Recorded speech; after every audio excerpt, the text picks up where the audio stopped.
सो वीरो ये एक नवी दिशा ते दशा जी राजनीति की ओदा एक नीति घाड़ा आम घर चों उठ के अफसर बन के अफसरी नूं लत्त मार के ते एडे एडे राजनीतिक घराणियां नाल पंगा लिया ते जेतू होके निकले। तीजी बार दे दिल्ली के मुख्यमंत्री अरविंद केजरीवाल जी तुहाडे सामने तुहानूं संबोधन करनगे। जोरदार ताड़ियां नाल उनका स्वागत करें।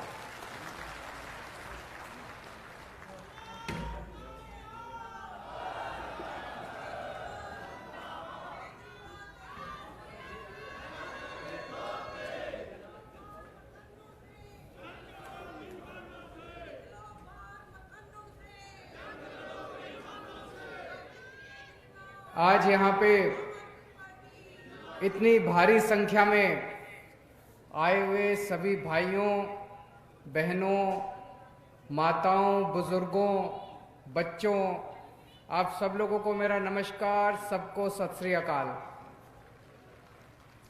वाहिगुरु जी का खालसा वाहिगुरु जी की फतेह। दोस्तों, आजकल पंजाब में कांग्रेस की सरकार है। पहले कैप्टन साहब मुख्यमंत्री थे। कैप्टन साहब ने पिछले चुनाव में खूब वादे किए, झूठे झूठे वादे किए। सबको नौकरी दूंगा, एक भी आदमी को 5 साल में नौकरी नहीं दी। उन्होंने कहा बुढ़ापा पेंशन बढ़ाऊंगा, बुढ़ापा पेंशन भी नहीं बढ़ाई। उन्होंने कहा कर्जे माफ करूंगा, एक भी किसान का कर्जा माफ नहीं किया। उन्होंने कहा स्मार्टफोन दूंगा, एक भी स्मार्टफोन नहीं दिया। जब कांग्रेस को लगने लगा कि कैप्टन साहब से तो हार जाएंगे, तो अभी 3 महीने पहले उन्होंने चन्नी साहब को मुख्यमंत्री बना दिया। अब चन्नी साहब ने नए नए ऐलान करने चालू किए हैं, रोज नए नए ऐलान करते हैं। लेकिन एक बात जरूर है, इससे बड़ी भारत के इतिहास में नौटंकीबाज और ड्रामेबाज सरकार आज तक हमने नहीं देखी।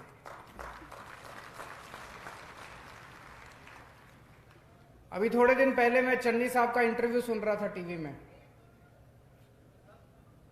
इंटरव्यू में कहते हैं कि मैं तो 24 घंटे जनता से मिलता रहता हूं, सारा दिन मेरे घर में लोग बैठे रहते हैं, ड्राइंग रूम में जाता हूं, ड्राइंग रूम में लोग बैठे रहते हैं, बरामदे में जाता हूं, बरामदे में बैठे रहते हैं, बाथरूम में जाता हूं, बाथरूम में मेरे साथ लोग आते हैं, वहां भी मिलता रहता हूं।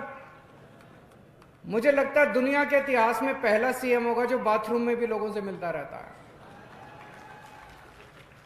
फिर उसने इंटरव्यू टीवी वाले ने पूछा आजकल एनआरआई का क्या माहौल है जी? बोले मैं तो खुद ही एनआरआई हूं। बोले आप कैसे एनआरआई हो? मैं कहते मैं पहले पिंड में रहता था, अब मैं शहर में आ गया तो पिंड वाले मेरे को एनआरआई बोलते हैं। तो लोगों ने मजाक बनाने शुरू कर दिए। कल सोशल मीडिया पे चल रहा था कि जो वो मिस यूनिवर्स बनी है हमास संधू, उसने फोन किया चन्नी साहब को कि जी मैं हमास संधू बोल रही हूं, मिस यूनिवर्स बन गई। कहता ले मैं तो खुद ही मिस यूनिवर्स हूं।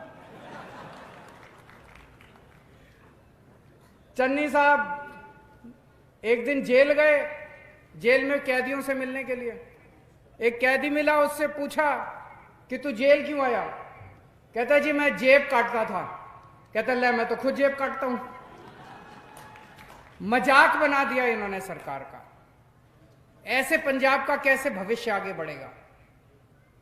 आजकल चारों तरफ कह रहे हैं असली आम आदमी मैं हूं, असली आम आदमी मैं हूं, केजरीवाल आम आदमी नहीं है। कहते हैं मेरे को गिल्ली डंडा खेलना आता है, केजरीवाल को आता है क्या? मेरे को कंचे खेलने आते हैं, केजरीवाल को आता है क्या? मेरे को टेंट लगाना आता है, केजरीवाल को आता है क्या? मेरे को गाय का दूध निकालना आता है, केजरीवाल को आता है क्या? मैं आपको कहना चाहता हूं, मेरे को गिल्ली डंडा खेलना नहीं आता, मेरे को आपके बच्चों के लिए स्कूल बनवाने आते हैं।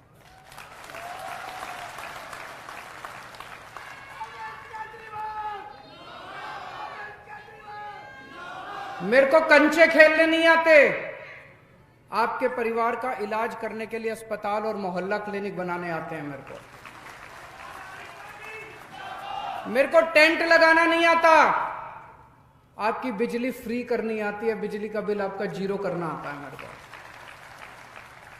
मेरे को गाय का दूध निकालना नहीं आता, लेकिन मेरे को 24 घंटे बिजली देनी आती है आप लोगों को। अब पंजाब को तय करना है कि उनको गिल्ली डंडा खेलने वाली सरकार चाहिए कि अच्छे स्कूल और अस्पताल बनाने वाली सरकार चाहिए। आज कांग्रेस पार्टी एक सर्कस बन गई है। सर्कस गए होगे ना, वैसी सर्कस बन गई है। सिद्धू साहब की चन्नी साहब से नहीं बनती, चन्नी साहब की जाखड़ साहब से नहीं बनती, जाखड़ साहब की प्रताप बाजवा से नहीं बनती, प्रताप बाजवा की फतेहचंद बाजवा से नहीं। सारे लड़ रहे हैं आपस में। कैबिनेट मीटिंग के अंदर इनके गुत्थम गुत्था हो जाते हैं, मुक्के चलते हैं इनकी कैबिनेट मीटिंग के अंदर। कैसे चलेगी ऐसे सरकार, ऐसी पंजाब सरकार, ऐसी सरकार, ऐसी पार्टी क्या कांग्रेस को भविष्य दे सकती है? नहीं दे सकती। आज तक की पंजाब की सबसे भ्रष्ट सरकार है, सबसे भ्रष्ट सरकार। इनको पता है कि अब जाने वाले हैं, ऊपर से लेके नीचे तक सारे कमाने में लगे हुए हैं। जाते जाते जितना कमाना है सारे कमा लो। रेता चोरी, मुख्यमंत्री के चन्नी साहब के हलके के अंदर रेता चोरी हो रही है। राघव चड्ढा रेड मार के आया था अभी 3 दिन पहले, आपने टीवी में देखा होगा। मुख्यमंत्री के हलके के अंदर रेता चोरी हो रही है। ऐसा हो सकता है मुख्यमंत्री को नहीं पता हो? मुख्यमंत्री को पता होगा, नहीं पता होगा? अगर मुख्यमंत्री के हलके में चोरी हो रही है तो इसका मतलब मुख्यमंत्री चोरी करवा रहा होगा, कुछ ना कुछ उसके पास भी जाता होगा, तभी मुख्यमंत्री के हलके। ऊपर से लेके सारे नीचे तक इनके विधायक, इनके मंत्री सब चोरी करने में लगे हुए हैं। अभी थोड़े दिन पहले एक मंत्री ने दूसरे मंत्री पे आरोप लगाया कि ट्रांसफर पोस्टिंग में चोरी कर रहा है। हर मंत्री, हर विधायक चोरी करने में लगा हुआ है। इससे भ्रष्ट सरकार आज तक हमने कभी नहीं देखी, और झूठे ऐलान करे जा रहे हैं। चन्नी साहब कहते हैं मैंने रेता 5 रुपए फुट कर दिया। मिल रहा है रेता 5 रुपए फुट कहीं पे? चन्नी साहब कह रहे हैं मैंने 100 रुपए केबल के कर लिए, केबल वाला 100 रुपए ले रहा है। चन्नी साहब कहते हैं मैंने बिजली फ्री कर दी, जीरो बिजली का बिल कर दिया। बिजली का बिल आ रहा है, नहीं आ रहा है? एक के बाद एक सारे झूठे वादे करते जा रहे हैं। मुझे बड़ी खुशी, आज इतनी सारी मां बहनें आई हुई हैं। हमारी सरकार बनने के बाद हर बेटी, हर मां, हर बहन के अकाउंट में हर महीने 1000 रुपए डलवाएंगे। डलवाने चाहिए, नहीं डलवाने चाहिए? माँ जी हाथ खड़े करके बता दो, डलवाने चाहिए, नहीं डलवाने चाहिए? जब से मैंने ऐलान करा है, मेरे को खूब गालियां दे रहे हैं ये सारी पार्टी वाले, ये सारे नेता खूब गालियां दे रहे हैं कि अगर हर औरत के अकाउंट में 1000 रुपए डलवा दिए तो सरकारी खजाना खाली हो जाएगा। अरे सरकारी खजाना तो तुम लोगों ने खाली कर दिया, लूट लिया तुम लोगों ने। जब तुम लोगों ने हजारों करोड़ रुपए लूटे तब सरकारी खजाना खाली नहीं हुआ, लेकिन अगर मेरी मां और बहन को 1000 रुपए महीना मिल जाए तब सरकार का खजाना खाली हो जाएगा।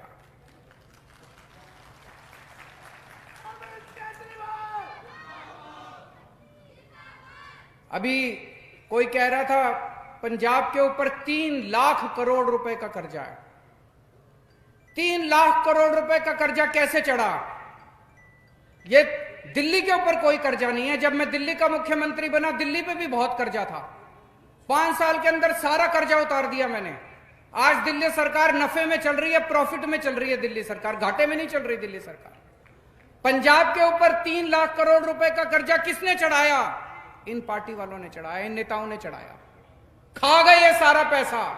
आज मैं पंजाब की जनता से पूछना चाहता हूं, हमारी सरकार बनेगी, इनसे पैसा वापस लेना चाहिए, नहीं लेना चाहिए? सारा पैसा वापस लेंगे इन लोगों से, एक एक पैसे का हिसाब लेंगे, सारा पैसा इनसे वापस लेंगे।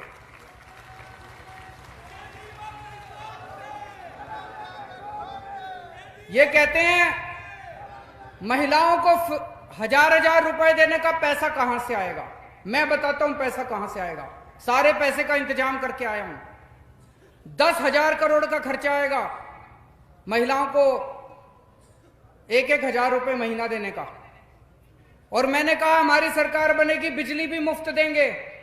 दिल्ली में बिजली मुफ्त आ रही है, दिल्ली में 24 घंटे बिजली आती है और जीरो बिजली का बिल आता है, जीरो बिजली का बिल आता है।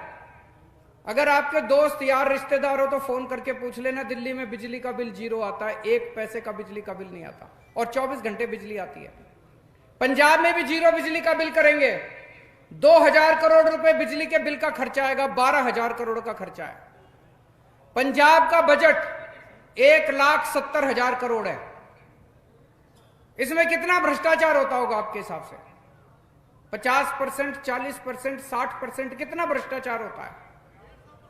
150%। मान लो 20% भ्रष्टाचार होता है तो 34,000 करोड़ रुपया हर साल, 34,000 करोड़ रुपया ये नेता खा जाते हैं। इन नेताओं की जेब में जाता है, स्विस बैंकों में जाता है। हमारी सरकार बनेगी, अब ये पैसा स्विस बैंक में नहीं जाएगा, अब ये पैसा नेताओं की जेब में नहीं जाएगा, अब ये पैसा मेरी मां बहनों की जेब के अंदर जाया करेगा।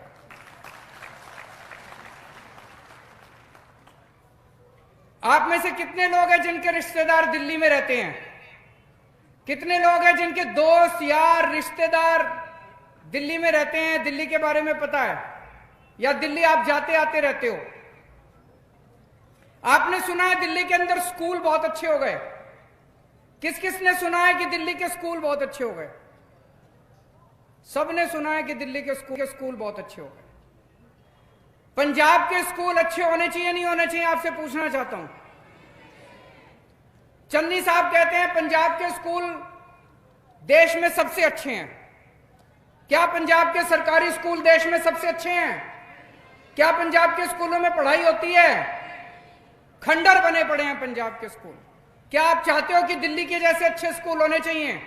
कौन पार्टी कर सकती है दिल्ली के जैसे अच्छे स्कूल? केवल आम आदमी पार्टी कर सकती है। जैसे दिल्ली में हमने शानदार सरकारी स्कूल करे, आपके बच्चों के लिए पंजाब में भी सरकारी स्कूल अच्छे करेंगे।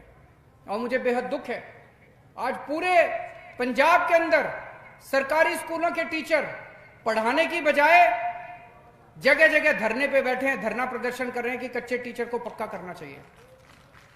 मुझे बेहद दुख है इस बात का। और कल मैंने देखा कि किस तरह से डंडों से पीटा जा रहा था टीचर्स को। टीचर की तो इज्जत की जाती है समाज में। टीचर्स को अगर पीटोगे तो हमारे बच्चों को कौन पढ़ाएगा? दिल्ली के अंदर हमने अस्पताल अच्छे कर दिए।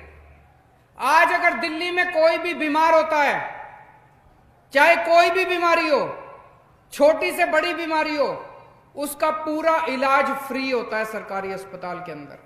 एक क्रोसिन से लेके अगर 70-80 लाख रुपए तक का ऑपरेशन भी होगा, बड़ी से बड़ी बीमारी भी होगी, तो वो भी पूरा का पूरा इलाज दिल्ली के अंदर फ्री होता है। पंजाब के अंदर होना चाहिए नहीं होना चाहिए? आप चाहते हो कि नहीं चाहते पंजाब के अंदर होना चाहिए? ये लोग मेरे को गालियां देते हैं, कहते हैं केजरीवाल पैसे लुटा रहा है। मैं पैसे जनता के ऊपर लुटा रहा हूं। अभी तक नेता लूटते थे सारा पैसा, अब जनता के ऊपर पैसा लुटाएंगे हम लोग। जितनी सहूलियत इन खास लोगों को मिलती है, आज अगर चन्नी साहब बीमार हो जाएं, उनका सारा इलाज फ्री होता है। अब पंजाब की जनता अगर बीमार होगी तो उनका भी सारा इलाज फ्री होगा। आज चन्नी साहब की सारी बिजली फ्री है, अब पंजाब की जनता की भी बिजली फ्री होगी। अभी अभी कुड़िया साहब ने बताया कि यहाँ पे जो पानी आता है नहरों से, उसकी बिजली का बड़ा खर्चा आता है, पानी मुफ्त, पानी का बड़ा पैसे देने पड़ते हैं। कुड़िया साहब, हमने दिल्ली के अंदर भी बिजली और पानी मुफ्त किया है और आपका भी बिजली और पानी हम लोग मुफ्त करेंगे।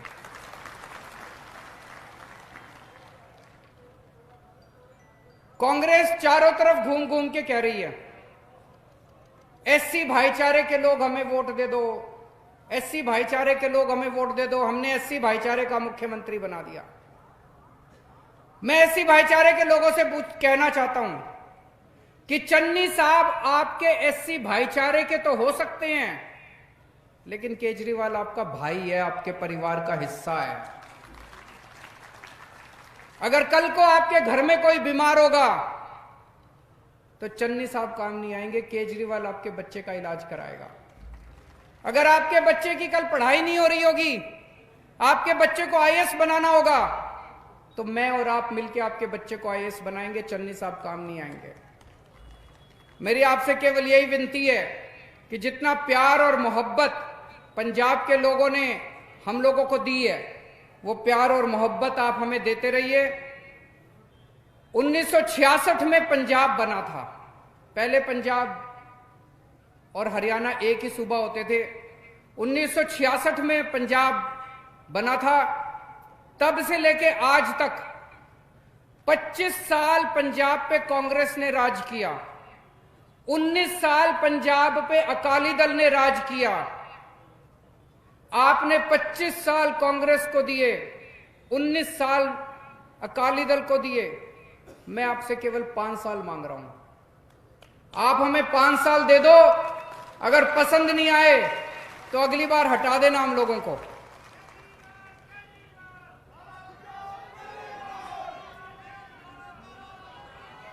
और अगर इन्होंने कांग्रेस को आपने 25 साल दिए, इन्होंने 25 साल में कुछ नहीं किया, तो अगले 5 साल में भी ये कुछ नहीं करने वाले।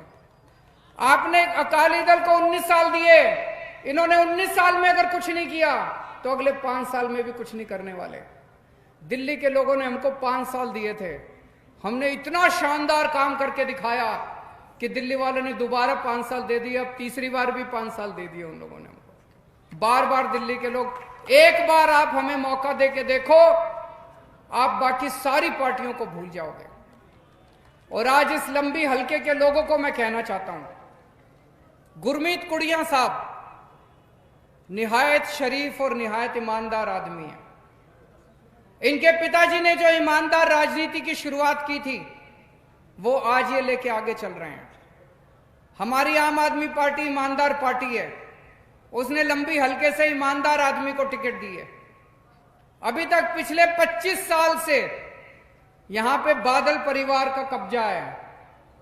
एक बार कुड़िया साहब को भी मौका देके देखो आप सारे जने। बोले सो निहाल।